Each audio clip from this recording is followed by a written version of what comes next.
Okay, hi again, everybody. We're back to the last page, page 65 of our statistics class notes for section 5.2, where we're talking about some theoretical probability rules.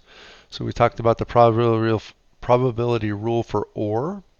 So if events are not mutually exclusive, which means they have some common outcomes, you have to take the probability of A plus the probability of B, and then subtract out the probability of A and B. Because when you do this, you're counting the common outcome twice. Okay, so if it's mutually exclusive, then you don't need to worry about subtracting out the probability of A and B because it's not possible. That probability is 0, which is what it says on the next page here at the top. So as an example, using the data in the table again, what's the probability that a randomly selected person is a Democrat or a Clinton voter? So if I'm going to say D is Democrat and C is Clinton, I mean probability of D or C. So that's the probability of a Democrat plus the probability of Clinton, probability of D plus probability of C minus the probability of D and C. And these numbers you can get easily from the table. So Democrat is right here. Probability of a Democrat is 821 out of 2802. Clinton is 930 out of 2802, but that means we've counted this 502 twice, so subtract out 502 out of 2802, and there we have 1249 out of 2802, which is 0.446 or 44.6%. Okay, example 87. Many AP exams consist of multiple choice questions with 5 options. So in these next few examples, I'm just, by the way, just kind of reviewing and talking about what we've been talking about so far. So what's the probability of guessing correctly on one question? So there's 5 options. Then you have a probability of 1 out of 5 for guessing correctly. I'm going to say C is guessed correctly. So it's probably of 1/5 or 20% if you multiply 1/5 times 100. What is the probability that a guess on one question will be incorrect? So let's let I be guessed incorrectly. So the probability of I is, well, there's four questions that are incorrect. So you could choose one of those 4 out of a possible 5 choices to guess incorrectly. Or you could think of it as the complement of guessing correctly. So it'd be 1 minus the probability of its complement, which is 1/5, also 4/5.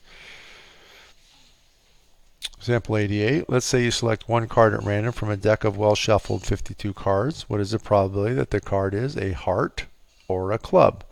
So that's the probability that it's a heart or a club, which means you can take the probability of it being a heart, which is 1/4, and add to that the probability of it being a club. There is no common outcome to hearts and clubs, so I don't need to subtract out the probability of heart and club. Since it's mutually exclusive, there's no common outcomes. So that's just 1/2 or 50%. What's the probability of getting a heart or a queen? So if I let H be heart, Q be queen, probability of heart or queen, that's the probability of a heart. Now there's 1 out of 4 suits are hearts, so that's the easiest way to think of that, 1/4. Plus the probability of a queen, so there are 4 queens in the deck out of the 52, which is 1 out of 13 when you reduce it. But there's also one that's a heart and a queen, the queen of hearts. So you have to subtract out that because you've counted it twice when you've counted it in here. You counted it in the hearts and you've also counted it in the queens. So you have to subtract that guy that you've counted already once. So you have to subtract 1 out of 52, probability of having a heart and a queen. So that comes out to be 16 out of 52. When you add these together, you get a common denominator. This is 13 50-seconds. This is 4 50-seconds minus 1 50-second. You get 16 out of 52, which is 4/13 or 0.308 or 30.8%. All right, let's say we have a quiz, our last example here on page 65, example 89. The quiz has 30 multiple choice questions with each question graded as either right or wrong. Since the probability that a student makes fewer than 5 mistakes is 0.34, and that the probability that, suppose this, that the probability a student makes fewer than 5 mistakes is 0.34, and that the probability that a student makes 5 to 11 mistakes, including, which means 5 mistakes all the way up to 11 mistakes inclusive, is 0.18. So let's let X be the number of mistakes made just to make our notation simpler here. It's always best to define an event. Okay, I'm going to use a capital X here. So what is the probability that a student makes more than 11 mistakes? I'm saying what's the probability that X is greater than 11?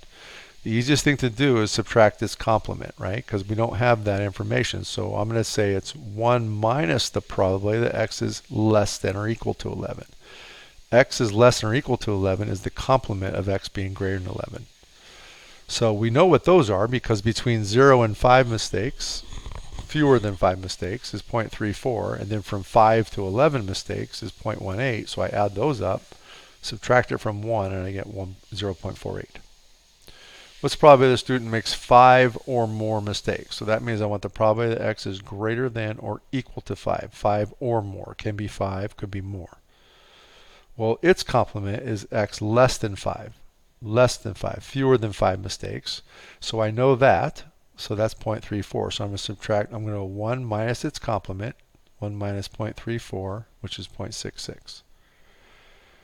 What is the probability that x is less than or equal to 11? Well, I actually already had that. I could add up the 0.34 and 0.18, or if I was thinking of it as what is its complement, probably x is greater than 11, which I figured out in part A to be 0.48, it's 1 minus that 0.48. So what event is a complement of more than 11 mistakes? So the complement of more than 11, x greater than 11, is less than or equal to 11, x less than or equal to 11.